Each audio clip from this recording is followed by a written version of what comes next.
sagantaa irratti eegalle ta'uu diliin gurguddoon diliin akkaan gurguddoon addunyaa irratti balleessitu ta'a kanatti illee si balleessitu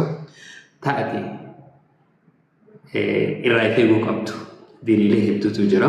diliilee gurguddoo jaamti kabaa irra fe'uu dilii akkaan gurguddoo jaamti irra hedduu namni keenya laaftuu see kan isii laaffisu hammoo isiin kan rabbi birattis jibbamtu nama birattis jibbamtudha waan sajjaa burraa kabaa irra fe'uu wanni jedhanii tun rabbi bira qofa jibbamtuu miti hayaatuma ilma namaa keessattuu jibbamtuudha malee jiruma ilma namaa keessattuu jibbamtuudha malee kanaaf namni tokko namuma ta'uufu diliilee gurguddoo irraa eeguu qaba kanaafin araan kana waa'ee dilii gurguddoo irraa sii dubbadha tarii isin kana keessaa namni tokko illee hin taatu yooni fi gurra qabatee rabbiin sababa saniin najaa isa baasee hin beeku reefu tana waa gara torbamu kanaa isinii haasa'een ture san keessaa tokko rabbitti qindeessuu takkaffaa lammaffaan sihirii sadaffaan lubbuu namaa ajjeesuu isin afuraffaadha aklu ribaa nyaachuu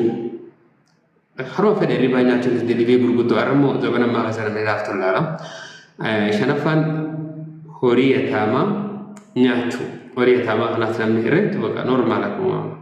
wayii takka ilaala namni hedduu xiyyeeffannaatiin kan dilii gurguddootti ilaalu garuu rabbi birattis nama birattis akkaan jibbama mee yataamaa nyaachuun namni tokko abbaan irraa ta'e namni waa na godhuun jiru jedhee namni kattichi hin deemne rabbiin dilii gurguddoo keessatti isaa nama hedduutu eega inni irraa ta'e dhiise qabeenya isaa kana naatutu kan akka godhaa jedhee nama hedduutu qabeenya yataamaa sana akka malee godha jechuudha. Kanaaf rabbiin dilii gurguddoo keessatti isaa jiruu yataamaa sanii eeguuf rabbiin waan san tuutte taanaan ati nama birattis jibbama rabbi birattis. Qabxiin torbaffaadhaa guyyaa silaa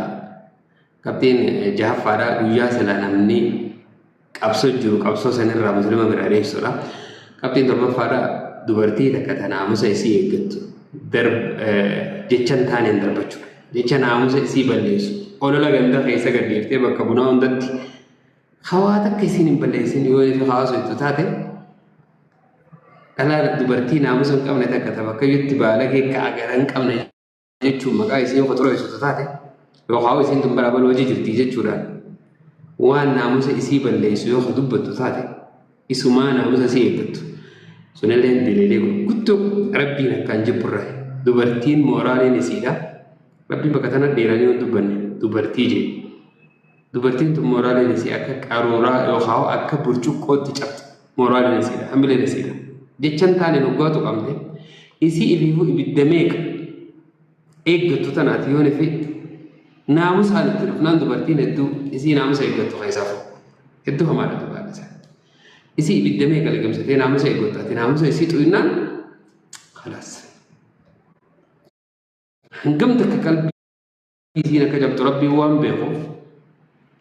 naamusa isii san tuquun ummata islaamaallee tuquu ta'uu waan beekuuf diliilee gurguddoo keessatti isaa biratti kanaaf dubartiin naamusa isii eeggatu tuquun diliilee gurguddoo irraa jechuudha. Bakka bunaatti waan hin taane isii dubbachuun naamusa malee isii dubbachuun rabbiin ibidda jahannam yoo jiru qixxeesse nama san jahannam isaa fe'eetiin jira jira. Walahum agaabun alim namtichi dubartii takka naamusa qabdu darbate ibidda jahannam isaaf jira jira. Waan isiin hin qabne akkanuma ganda keessa bunaan dhuguma akkana olola uumee maqaa isii xureessee jennaan atis ta'ee beekatta jechuudha. Diliilee gurguddoo akkaan si halaaf turraa jechuudha. Wanni akkaan diliilee gurguddoo ta'ee si halaaf turraa takka farshoo dhuguudha. Alkool waan nama sakaraansoo fayyadamuudha. Shari'aan Islaamaa waan nama sakaraansoo hunda isii haraam gootee jirti. Ati waan nama sakaraansoo fayyadamta taanaan wanni nama sakaraansoo gosa hedduu hunduma isii tafeetee waan tokko fayyadamta taanaan ati khalaas diliilee gurguddoo irraa habbuuqqattee jirta jechuudha. Kanaaf jireenya kee keessa waan nama sakaraansoo irraa eegi wanni nama sakaraansoo nama hedduu jira sakaraanee ilmoo viidiyoo jiharafu sakaraanee haadha isaa qabee hawwatu didu sakaraanee وان ناموس اسلامات هدو خبلش الخبائث يعني شريعه اسلامات هذا وسخهم دجل نما هدو جرا ان ناموس ينين ايغدجي ناموس سايغته وهنتن ناموس سايغته غيوما توكو كلت سايبوت محما وجين واسنتوكه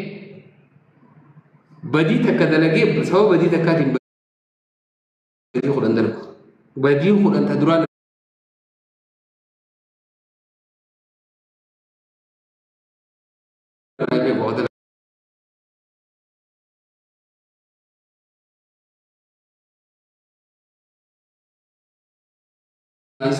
وان سلا حرامي هند نيغوتا جوغا وان سانغو تنف شريعه الاسلام خيستي وسخم ما يزين قبض شريعه الاسلام وان بيتو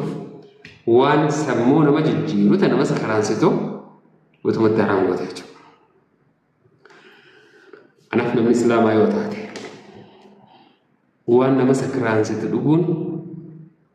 في وان نما سكرانسيتو فرچون وان شريعه اسلام خيستي دليلي اكم غدو ربي جبرات هو بيخيج يا ابو ليس زمان ما انت انا خنفا وهم تهي ولا جو والله جولين تينيا جولين نانو مسلمان رادفتتون وهم انا مسكرانسو تندياتو در وانا مسكرانسو كانت تدياتو منيهم بيتو